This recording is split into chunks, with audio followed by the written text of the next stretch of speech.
اعوذ باللہ من الشیطان الرجیم، بسم اللہ الرحمن الرحیم۔ قال اللہ تعالی فی محکم کتابہ یا ایھا الذین آمنوا کتب علیکم الصیام کما کتب علی الذین من قبلکم لعلکم تتقون۔ عزیزان محترم، ماہ مبارک رمضان اپنے آب و تاب کے ساتھ شروع ہو چکا ہے۔ پروردگار عالم ہم تمام لوگوں کو توفیق دے کہ بہترین روزے رکھیں، وہ روزے رکھیں جیسا خدا چاہتا ہے، اور صرف روزے نہ رکھیں بلکہ وہ سرٹیفکیٹ حاصل کریں جن سرٹیفکیٹ کے سلسلے میں آج بیان کروں گا۔ کل میں نے بیان کیا تھا روزے کی عظمت، اس کی منزلت، روزہ کیا ہے اور روزے دار کیا ہے۔ آج اسی روزے کے شرائط بیان کریں گے۔ وہ مثال یاد ہے بینک والی؟ بینک بہت بڑا بینک ہے، 10 لاکھ دے رہا ہے، لیکن 10 لاکھ کے ساتھ کچھ شرطیں۔ اب روزہ ہے، ماہ مبارک رمضان میں خدا روزے داروں کے ساتھ کیا کرتا ہے وہ بیان کر دیا کہ وہ یہ سب کچھ دے رہا ہے، لیکن کون سے روزے داروں کے لیے وہ شرائط؟ یہ بھی پیغمبر اسلام صلی اللہ علیہ وآلہ وسلم کی حدیث ہے۔ پیغمبر اسلام فرماتے ہیں ان من تمسک فی شہر رمضان بست خصال، ماہ مبارک رمضان میں جو ان 6 خصلتوں کو حاصل کر لے، اپنے اندر یہ 6 خصلتیں ایجاد کر لے، اس کا کیا ہوگا؟ اس کو کیا انعام ملے گا، کیا جزا ملے گی؟ غفر اللہ لہ ذنوبہ، خداوند عالم اس کے تمام گناہ معاف کر دے گا۔ کب معاف کرے گا؟ جب یہ 6 سرٹیفکیٹ ہم حاصل کر لیں، جب یہ 6 ڈگری ہم حاصل کر لیں، جب یہ 6 پروانہ، 6 کاغذ ہم کو مل جائے، یہ 6 کاغذ ہمارے پاس آ جائیں گے، خداوند عالم دیکھے گا ہاں تمہارے ڈاکومنٹس پورے ہیں، چلو تمہاری ساری گناہیں معاف ہو جائیں گی۔ وہ 6 چیزیں کیا ہیں؟ آج کی تقریر میں صرف اتنا ہی۔ پہلی چیز ان یحفظ دینہ، ان یحفظ دینہ، اپنے دین کی حفاظت کرے۔ دین کی حفاظت کا مطلب کیا؟ اپنے دین کی، اپنے عقیدے کی حفاظت کرے۔ میں پھر کہوں گا اس بات کو، عقیدہ وہ نہیں ہے جسے ہم چاہتے ہیں، عقیدہ وہ چیز نہیں ہے جو ہمارے دماغ میں آ گیا، جو ہمارے دل میں آ گیا، یا جو فلاں فلاں فلاں لوگوں نے بیان کر دیا۔ نہیں، عقیدہ وہ ہے جو قرآن مجید میں موجود ہے، عقیدہ وہ ہے جو روایات معصومین میں موجود ہے، عقیدہ وہ ہے جس کے لیے کہا گیا ہے، معصومین نے کہا ہے، خداوند عالم نے حکم دیا ہے پیغمبر اسلام کو کہ یہ کہیے۔ عقیدہ یعنی اصول دین، عقیدہ یعنی توحید، عقیدہ یعنی عدل، عقیدہ یعنی نبوت، عقیدہ یعنی امامت، عقیدہ یعنی معاد و قیامت اور دوسری چیزیں۔ یہ عقیدہ ہے، اس کی حفاظت کرنی، اس کو ضائع نہیں کرنا ہے۔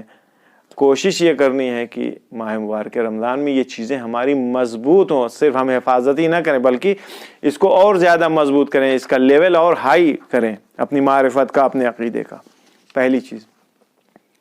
دوسری چیز وَيَصُونَ نَفْسَهُ، اپنے نفس کے اوپر کنٹرول رکھیں، اپنے نفس کے اوپر کنٹرول رکھیں۔ بازار میں جا رہے ہیں، سڑک کے اوپر جا رہے ہیں، چوراہے کے اوپر کھڑے ہیں، نفس کے اوپر کنٹرول رکھنے کا مطلب کیا ہے؟ یہ جو دل ہے نا چھوٹا سا، یہ زیادہ دھڑکتا ہے، تو اس کی دھڑکن کو کنٹرول میں رکھیں۔ اب اس سے زیادہ کھل کر کے نہیں کہہ سکتا۔ دل کو اپنے سینے کے اندر ہی رہنے دیں، ادھر ادھر نکال کے بانٹنا نہ شروع کر دیں۔ یہ دنیا فتنوں کی دنیا ہے، مصیبت کی دنیا ہے، برائیاں بے انتہا ہیں۔ ہم جب اپنے اوپر کنٹرول رکھیں گے، میں نے عرض کیا تھا اس کے پہلے، یا کل یا پرسوں میں نے عرض کیا تھا کہ شیطان برائیوں کو، گناہوں کو خوبصورت انداز میں سجا کر کے ہمارے سامنے پیش کرتا ہے، پھر وہ گناہ ہمارے لیے گناہ نہیں رہ جاتا۔ یہ کب ہوتا ہے؟ انسان کب گناہ کا مرتکب ہوتا ہے؟ جب اس کا ارادہ کمزور ہوتا ہے۔ ارادہ کمزور کا مطلب کیا ہے؟ یعنی اس کا اپنے نفس کے اوپر کنٹرول نہیں ہوتا ہے۔ ہمیں اپنے نفس کے اوپر کنٹرول رکھنا ہے، اور یہ کب ہوگا؟ ماہ مبارک رمضان میں۔ ماہ مبارک رمضان میں کیسے؟ روزے کی حالت میں۔ یہ ہمارے لیے پریکٹس ہے، ہم یہاں سے سیکھیں گے۔ تو ہمیں اپنے نفس کے اوپر کنٹرول رکھنا ہے۔